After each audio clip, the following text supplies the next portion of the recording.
What if the very thing that makes you feel broken can in fact become your superpower?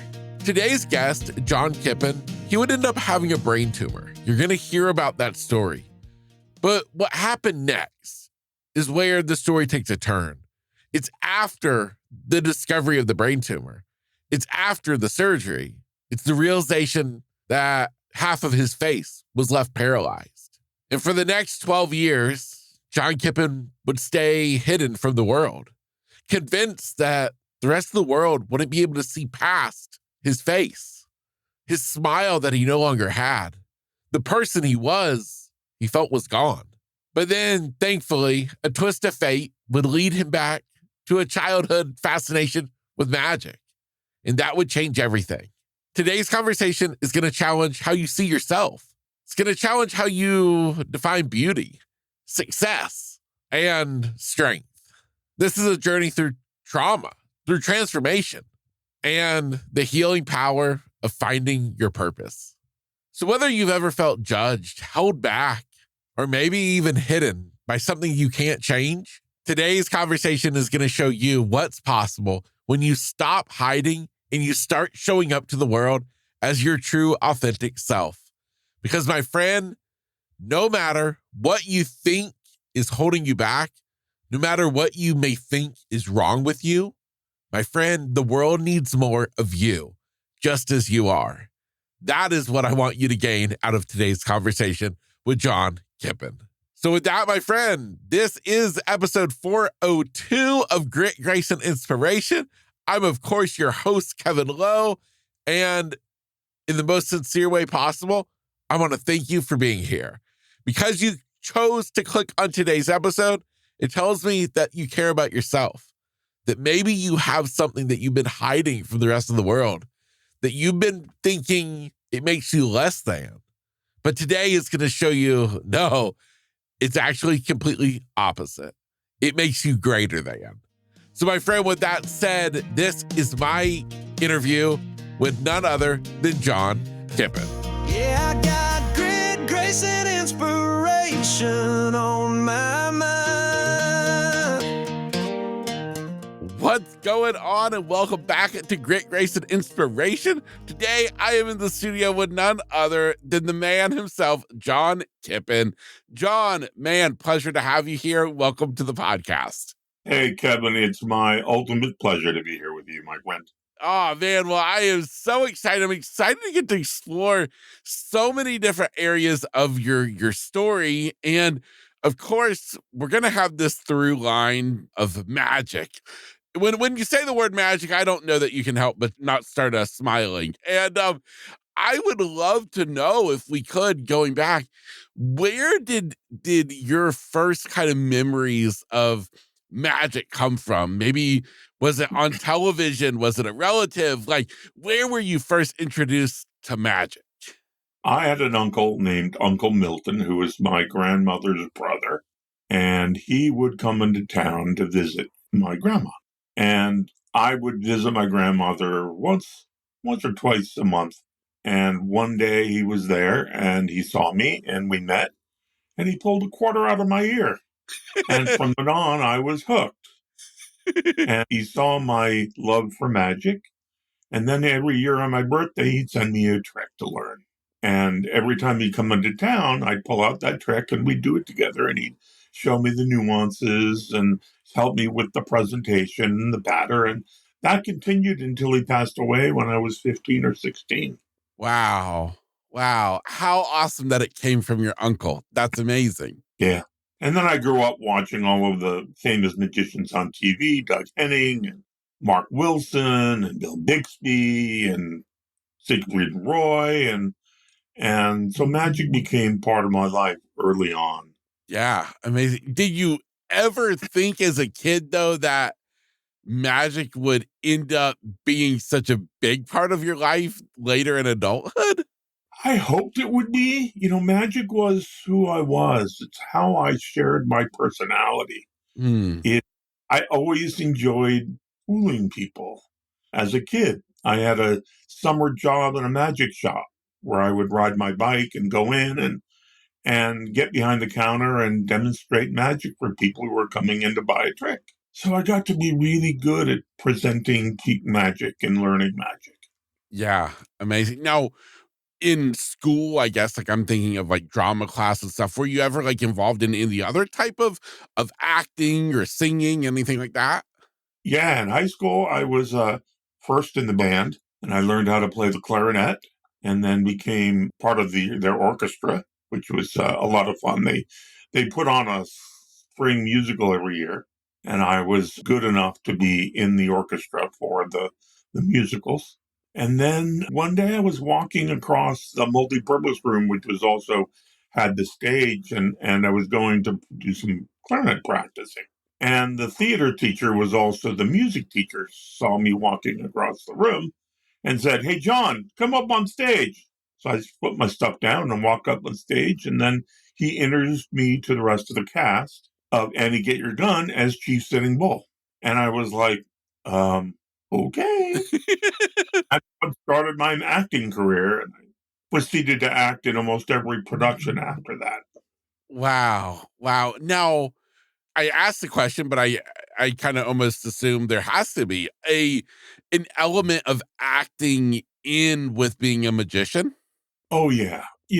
I actually coach magicians. So, what I'm all about is letting the audience see who you are as an individual through your magic, letting your life stories be a part of your illusions, and custom tailoring tricks that you might be able to buy online or buy at a store, but turn the presentation into something that really represents who you are and your life experience. Because I find that when you make it about your passions, audiences can't help but be attracted to it and enjoy it. Mm, yeah.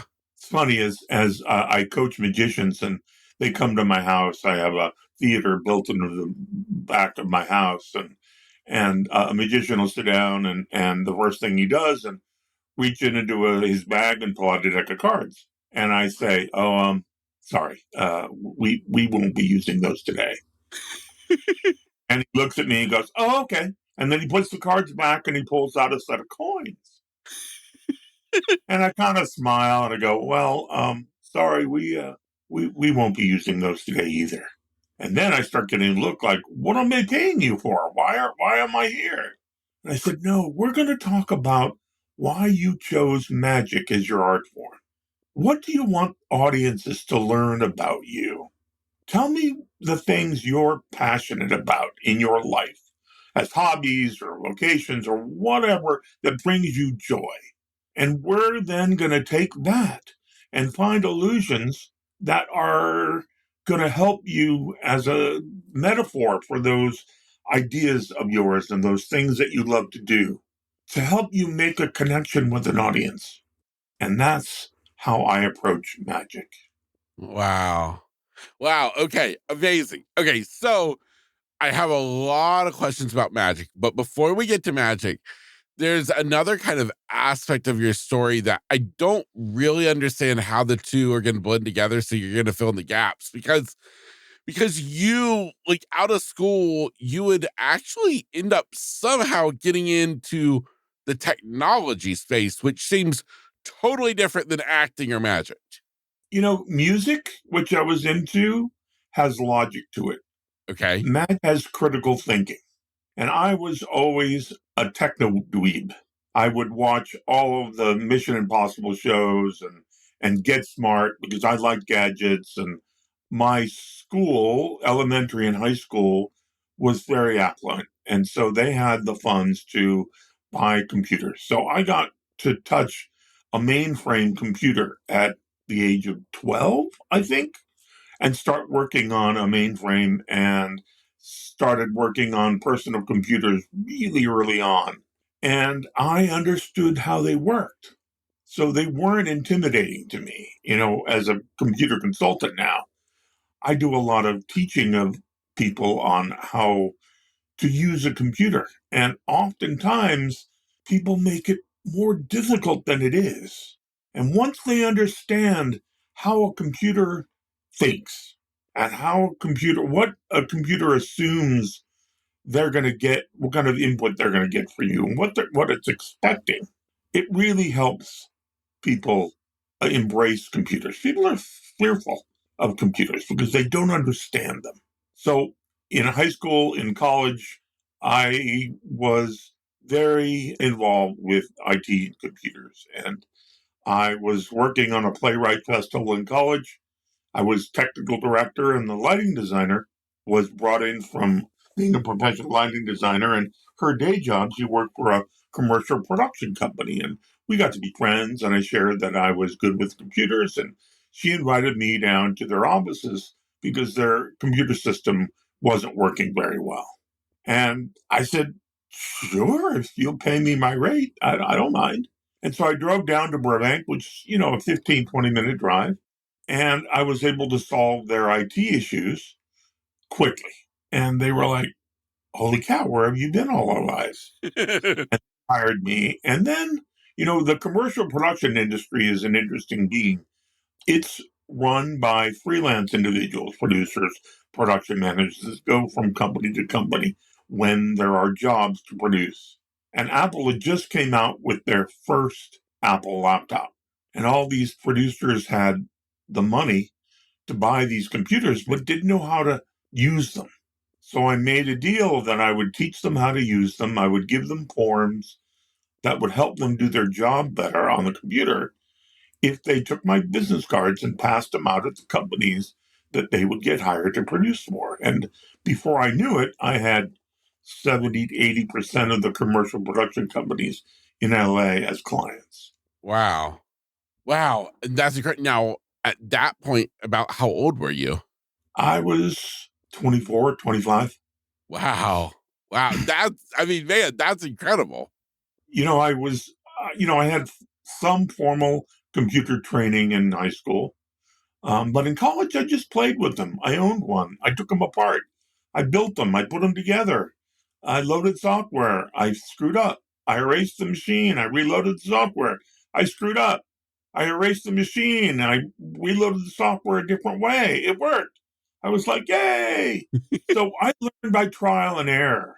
That was long before there was Google or any of the search engines. So I just had to be a creative problem solver. And that is really what I think I am. In my theater career, in my magic career, in my IT career, I am a creative problem solver. Yeah. Well, on behalf of me and everybody else who are not creative problem solvers in the world of computers, we applaud you, because the best piece of advice I have ever been given as it regards computers was told to me by one of my blind instructors. So after I went blind, and she was teaching me how to use the computer with talking software, and she gave me the very wise piece of advice that before I throw it out the window, remember to open the window first.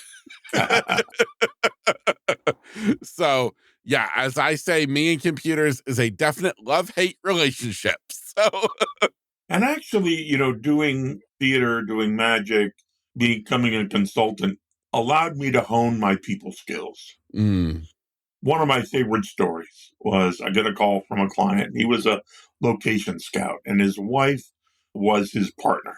And he called me one day and said, John, I'm having trouble with my computer. Will you come out and help me? And I said, sure. What's the problem? He said, well, there's a problem with the screen. And I sensed some hesitation. So I said, well, what's wrong with the screen? He said, well, just come out and you'll see. And I was like, all right. So I go out and I knock on the door, and he opens the door, and he leads me to the dining room. And there on the dining room is his laptop with a 2-inch hole through the center of the screen. And I'm not going to use his name, but I'll substitute yours. And I said, Kevin, what happened to your computer? Did you shoot your computer? And he said, John, I must admit, I took out my 45 and I shot the computer. And I said, and the rest of the story? And he said, oh, my wife was my business partner, and I was going through emails, and I stumbled across an email that she sent from our business account to someone she was having an affair with. And that person ended up being my biggest competitor. And I got so angry, I reached for my gun and shot the messenger. And I said, Kevin, when I had you on the phone and I asked you what was wrong with your computer, why didn't you tell me that you had shot your computer in the face? And he said, John, come on. If I had told you I pulled out my 45 and shot a hole through the center of my screen, would you even come? And I went, you have a valid point.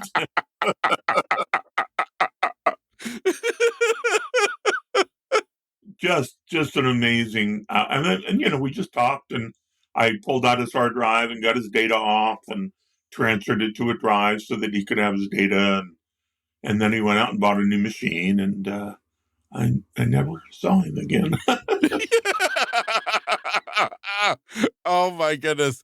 Wow. Who knew being in technology could be so interesting as a story like that? We don't have time for all my tech stories. Yes. Oh wow. Okay, so you're in the tech space, you have a thriving company in your 20s. So I guess I'm kind of curious, where do things go at that point that ends up leading you back to magic? In 2002, I started having symptoms. First of all, I couldn't hear men's voices in my left ear. So I went to an audiologist who was recommended to me by my dad. And he's one of these Beverly Hills doctors who don't take insurance, right? So I had to pay cash. And he was very expensive. And he did all the hearing tests and said, John, I don't see anything wrong. And I was like, okay. So I went home. And then all of a sudden I started getting dizzy to the point of every standing or walking moment, I had to hold on to something. It was very difficult to concentrate. So I saw my primary, I saw a whole bunch of specialists, and none of them really understood what was causing the dizziness. I then found a ENT as part of my medical plan, knowing that I was going to have to go get an MRI to see if I had anything between my ears. He did a prescription for me to go get an MRI. And upon getting the films, I was pretty anxious at that point. So I remember going to the lady at the front desk and I said, how much for that set of films? And she said, oh, no, you don't get these. These go to the radiologist. And then the radiologist will read the films in a couple days. He'll write a report and send it to your doctor.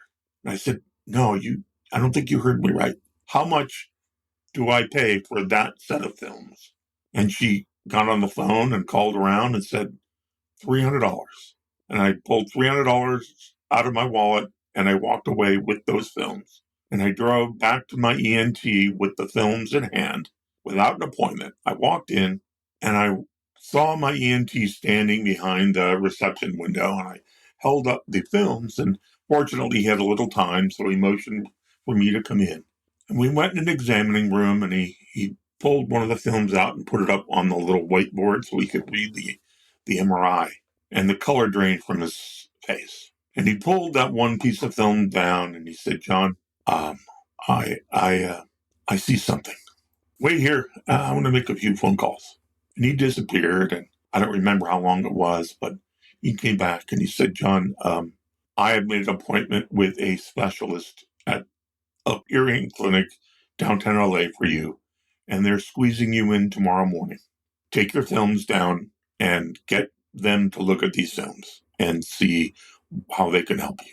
So I left the office feeling pretty worried, but fortunately the appointment was the very next morning. So I drove down and walked into an examining room, and the doctor came in and put up my films and looked at them for a minute and then got on the phone and called a neurosurgeon in, and the neurosurgeon came in and looked at the films and they conferred. It's like I was sitting there watching a movie.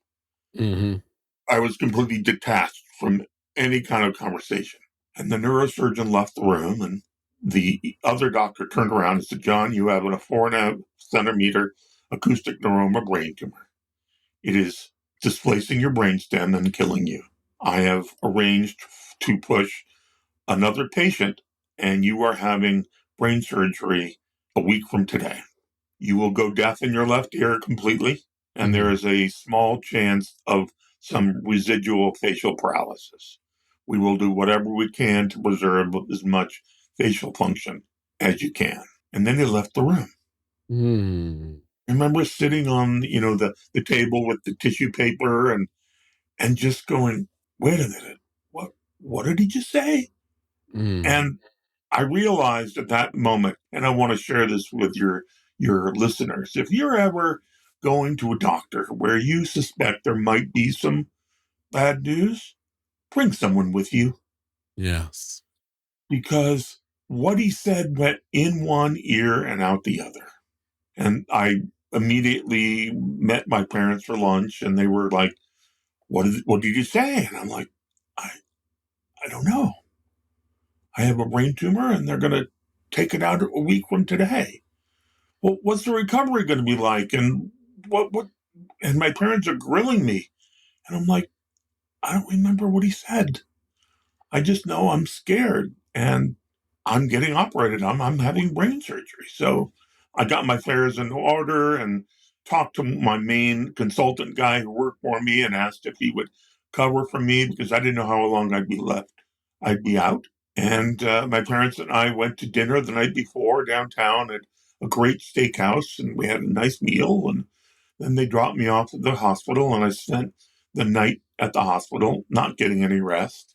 And an orderly came in at 6 a.m. and said, okay, John, hop on first put on the gown and then hop on this gurney, and we're going to take you to the operating room. And so I remember hopping on this gurney, and it was cold to my skin. I just remember I was shivering. And they rolled me down the hallway into an elevator, down to another floor, into a pre-op area. And I remember the surgical nurse saying, John, we need to shave half your head. Would you like me to do it now or after you're under? And I said, after I'm under. And then so I'm laying there with millions of thoughts going through my head. And then a woman wearing a surgical mask came over and looked down at me and said, oh, John, my name is so-and-so. I'm your anesthesiologist. And I have a little distressing news. My office just notified me that my services are actually not covered by your insurance policy. So here is a form that you need to sign before I can put you under. Now, fortunately, both my parents were attorneys. And I learned a lot about the law, even though I didn't follow in their footsteps. So I knew that her asking me to sign that document was signing under duress. So I happily signed that document knowing that I would never have to pay $1 for her services. They rolled me into the operating room, and they put the mask on the face and counted from 5, and I was out. And the next thing I know, I'm trying to regain consciousness. It was like I was 30 meters in a pool, and I could look up and I could see the surface, but I couldn't get to the surface, and I was just trying to swim out of to the surface, and finally came to, and I found my dad sitting on my bedside, holding my hand. And I was starting to hear people calling my name. John, are you there? John, wake up.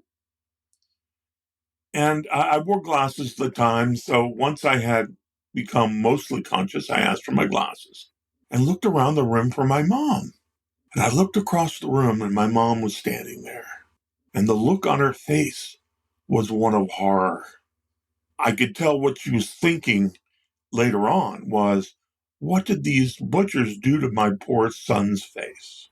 But at that point, I didn't really understand why she was had such a horrific look. Because I have full feeling in my face. I just can't move the left-hand side. So when I was strong enough to get out of bed, I went to the mirror and looked in the mirror, and I went, oh my God. I look like Frankenstein with staples going from one side of the head to the other, and my face is paralyzed. And that's, I think, when my self-image was shattered. When my mom, the person who was to love me unconditionally, no matter what, reacted so honestly to see my new face. So I went home after spending a week in the hospital and started sitting on the couch and, okay, I'm ready to heal. And then I coughed and I realized the back of my neck was wet. And I was like, what is, it's not blood. What is, so I called the doctor's office and they were like, oh no, you need to come back right away. And it was a spinal fluid leak from the base of the incision. Mm. So I went back and forth 2 or 3 different times to the hospital. But because of where the incision ended right behind my ear on the bony part of my skull, they weren't able to fix it with pressure bandages. What they did was, because they pulled out a very large tumor, they take belly fat out of your stomach and they shove it in the hole so that your brain doesn't hit the side of your skull. The brain slowly assimilates the fat. I remember when they told me they're going to pull fat out of my belly, I said, well, if you're in there, can you take it all? Yeah. And the doctor said, no, my job. And I said, damn. But I said, so how are we going to fix this? And this time I brought my attorney parent, so my dad, who is my attorney, because we both felt that they didn't do a proper job of closing the incision. And they said, well, we're going to readmit you to the hospital and put you on your side and put a needle in your spine. And we're going to drain the excess fluid until the incision heals. It'll be about a week. And I said, not a chance in heck am I laying here for a week on my side. And they went, well, the only other option is to take you under, put you under, take more belly fat out, and redo the incision. So that's what happened. And so I was only in for 1 day after that second surgery, and then started healing. And boy, brain surgery, as you know full well, Kevin, knocks the wind out of your sails. Mm-hmm. Your energy level is just nowhere what it was like before surgery. No. The healing takes so much longer. Even after the physical scars of the incision have healed and the hair has grown back, I still needed to take naps. I was still, unsteady on my feet. I would walk down a hallway, and if I was tired, it was like I was drunk. I was bouncing off the walls because the balance nerve was severed as well. But I started to heal and get stronger and learned how to deal with being deaf in one ear. The doctor said, hey, you're going to be deaf in your left ear. Okay. But they didn't really tell me what that was going to be like. That wasn't going to be preparing me for the habit of picking up the phone and putting it to my wrong ear and go, oh, shit. Okay. Put it to the other ear so I can hear someone's talking. Or it didn't prepare me for having going out with a friend for dinner and them sitting on my left-hand side and talking in my ear. And I'm like, I have no idea what you just said. Or walking down the street with a friend and them standing on the left side of me. And literally, I would stop. I would grab them by the shoulders. I would navigate them to my right-hand side. And then we'd continue walking because they would forget that I was completely stone deaf on my left-hand side. I shared this story about the first time in my home after my brain surgery and losing my hearing. About 2 a.m., I heard a chirp, and I knew immediately that that was the indicator of a low battery in a smoke detector. Well, I had 5 of them in my house. So I got out of bed and went to the first one and waited and waited. Chirp! No, it's not that one. And then I would run to the kitchen and I would stand and I would wait and wait. Chirp! No, it's not that one. And then I would and I would be running around the house going to every smoke detector, standing and trying to figure out which one was low on battery. To the point where I got so frustrated, I called my neighbor and said, please come over and tell me which smoke detector it is so I can get some sleep. Wow. You just doctors don't prepare you for healing and what it's going to take to survive and thrive despite a trauma. Well, 100%. I mean, honest to goodness, I know for myself, I mean, they told me that when they removed my brain tumor that, that I'd be back to school in 3 weeks. Well, Forget anything about going blind, losing sense of smell. What about like I suffered like short-term memory loss? I had the same thing you talked about. I mean, I couldn't stay awake all the time. I was constantly sleeping. All these things that I'm like, even without going blind, there's no way I would have went back to high school in 3 weeks after brain surgery. Yeah. Yeah. You're Insane. you're a different human being. You're a different person. Yeah, absolutely. How long would you say that it took you to recover physically from the brain surgery to get back to a place where you could even begin to think about going back to work? I worked for myself and I worked out of my house. So I was back to work in days, Oh, wow. reading emails and talking to clients and talking to my team. But before I really felt strong enough to venture out and get in the car and drive, that's another funny story. So I'm sitting in my house and I live alone and I'm bored stiffness and I love playing poker. So I decided to drive to a local casino, about 20-minute drive. And I was still had a bandage around my head and facial paralysis. And I would sit at a poker table and I realized that the other people at the table could care less about my facial paralysis. They Mm. just want me. And I started making friendships with these semi-professional gamblers. And I realized that that's not the people that I really wanted to establish lasting friendships with.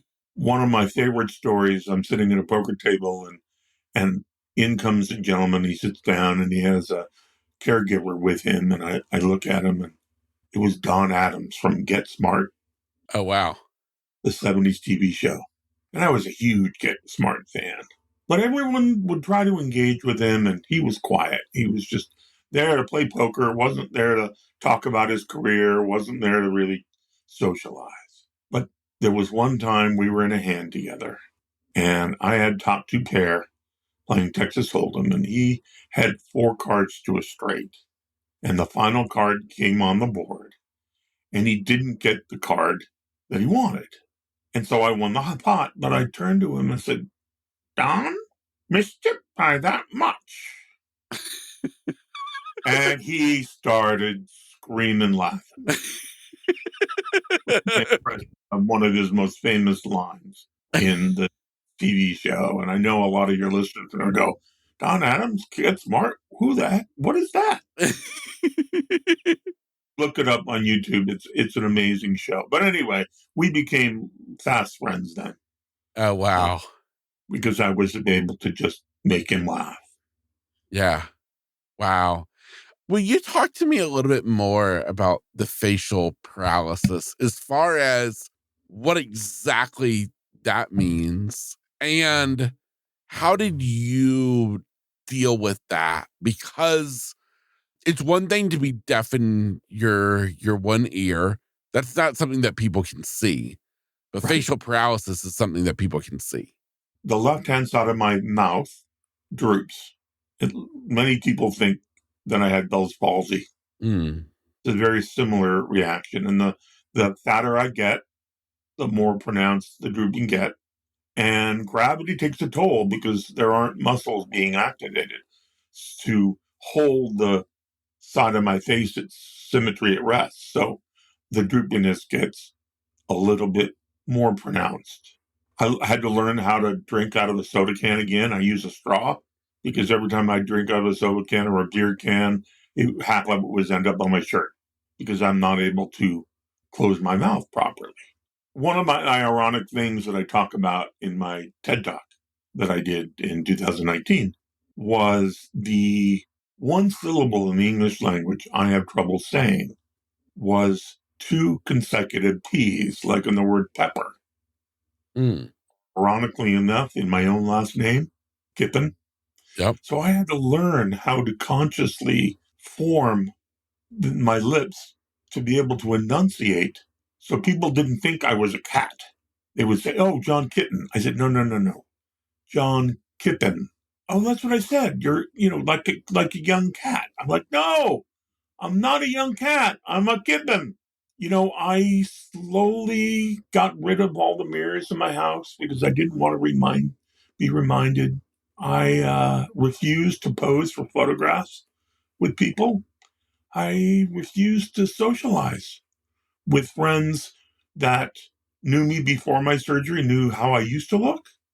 And this went on for 10 to 12 years where I was a recluse and I could just see really, really close friends. I remember going to a restaurant by myself and sitting and having dinner. It was a Tony Roma's, and I think they're all gone now, but there was a family in the booth in front of me, and they had a 6-year-old kid who was fidgeting at the table and turned around and was looking over the back of the bench seat at me. And he kind of looked at me like, huh. And so he got up from the table and his parents went on talking. And he came over right to me and he said, Mister, what's wrong with your face? And that was the first time someone actually acknowledged it and was curious and wanted an explanation. Most of the times, adults would just do a double take, and I never knew what was going through their mind. But this little 5 or 6-year-old was inquisitive. And as I got on my knee and got to his level, and I started to explain to this young boy why my face was like it was. His mom saw him and immediately stood up and grabbed him by the arm and said, don't bother the nice man. He has enough troubles already, and took him back to the table. Mm. And then at that point, I knew this could be a really good teachable moment. So I approached the table and I turned to the boy and I said, hi, my name is John. What's yours? You had a really good question. I had a medical procedure that caused me not to be able to move my face. But it's my new face, and I like it because it's cool. It's cool. It's different. It's different like yours. And the kid kind of looked at me, acknowledged what I told him, shrugged his shoulders, and went on playing with his toys and finishing his dinner. But I remember making eye contact with his mom, and her expression was one of, holy crap, I'm sorry. Because she interrupted her son's learning what someone who is different looks like and squashed his desire to truly understand what I was going through and why my face was like that. Mm. And I could tell she acknowledged that as a life lesson the entire family could appreciate. Yeah. So, it's the kids can be cruel, because they don't have a filter. Adults just go on, they ignore, they make assumptions. Oh, John had a stroke. Oh, John has Bell's palsy. They never ask why my face is paralyzed. So anyway, those kind of experiences gave me the courage, and I started doing magic again. And I joined the Magic Castle, which is a private magician's club in Hollywood, very famous place. And I started performing magic little by little. And as I would sit behind a table dressed in a suit, and I would be sitting with a group of 5, 6, 10, 15 strangers, and they were there to see magic.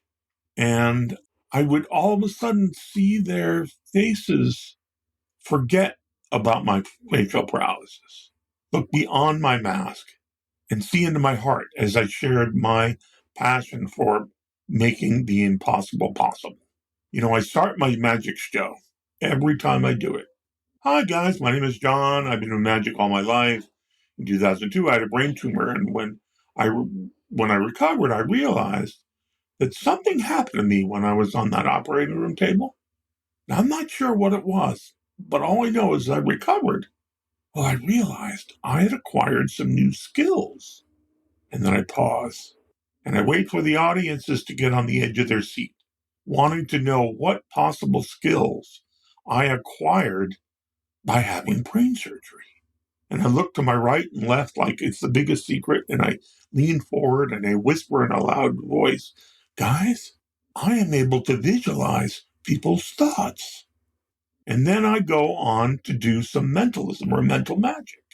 And I'm immediately at that point done a couple things. Number one, I've answered the question that was distracting them that they never had to ask. Why is this guy's face like it is? So now they can focus on the magic. And the second is I shared something uber personal that happened to me. And when you share something that a journey that you have conquered, people find strength from that. They sense your resilience and want to drink from that pond. They are inspired by you, even if they don't realize it. Emotionally, they fall in love with you just because you have the courage, despite your trauma, you go on living and celebrating your differences as opposed to hiding them. Mm. And that is really my life's mission now, is to teach people how to treat people who are different with the respect and compassion that you would want for yourself. Mm. Yeah. Wow. Wow. John, what I love about you and one of your many superpowers, but is this superpower that I see in the way in which you have this amazing way of putting people at ease in an uncomfortable situation by simply addressing the fact. And I think it goes back to what I believe we can all learn from children is that exactly as you talked about, as adults, we feel it's better to not say anything. We don't want to say the wrong thing. We're afraid to do something that's going to offend somebody, so we do nothing, which oftentimes, more times than not, is absolutely the worst thing you can do. Instead, learning from a child where you just have their own innocent curiosity of the world, there's so much to be learned by that. In listening to you, how you're able to take that and use that to put grown adults at ease, I think is really remarkable. And in with that, I would love for you to share the story because I think it's another one of these tools that you've discovered, that you've created. In with your magic stuff, you actually had a friend named Henry who helped you out. Yeah. So I was at the Magic Castle and I was sitting in one of the bars having dinner. And my back was to the entrance. And this couple came in and they had seen me perform, and I was one of their favorite performers. And they wanted to know if I was there that night, but they didn't remember my name. So one of the managers was standing there, and they went up to the manager, and I could hear this conversation. And he said, we're looking for this magician. God, we saw him last time we were here, and he was amazing. Boy, I don't remember his name. You know who I'm talking about. He's the big guy with the paralyzed face. And I overheard this couple describe me that way. And I thought to myself, I don't want to be known as the guy with the paralyzed face. So I got on my phone and started Googling, and I found a guy who makes these pocket squares or the jacket pocket. And they have lights in them. So I love blue, so I bought a blue one. And as soon as I got it, I started wearing that pocket square. And like magic, instead of people saying, oh, you're looking for John, the guy with the paralyzed face. No, you're looking for John. He's the guy with the lit blue pocket square. Mm.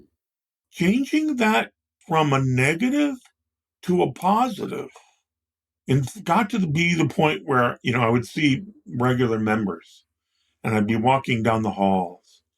And instead of saying hi to me, I named my pocket square. I gave it an identity, and he became an integral part of my show. And I named him Henry. Well, Hank was short. Hank A. Kerchief is his given name, but I call him Henry. And I would have people walking down the hallway and see me and say, hey, Hank, how you doing today? They'd ignore me and ask how my pocket square was doing. But I involved him in my magic. I reached out to the guy who made him for me, and I asked, can you make one that I can change the colors? And he said, sure. So $700 later and 3 prototypes, Henry was born. And I would do a mentalism routine where I would hand a spectator a cube with 6 sides with a different color on each side, and a blue plastic box that would hold the cube. And I would ask them to take the cube below the table and choose a color and put it face up and cover the box. And then I ask them to imagine the color that they had chosen. And then I would reveal that color. And they were impressed. But then all of a sudden I would be distracted. I would make Henry start blinking. What? What? Oh, Henry, you want to try? All right. Okay, guys, I'm sorry. My assistant here wants to try. If you don't mind, we're going to do it one more time and pass the box to someone else. And take the box, take the cube beyond underneath the table, and make sure I don't see, and choose a different color and bring it up. And then Henry's going to try to read your mind. And so they would do that, and they'd bring the box and they'd set it on the table. Understand it's completely opaque. You can't see through it. The lid's on the box. I haven't touched it. And I turned to Henry and I said, okay, Henry, it's your time to shine.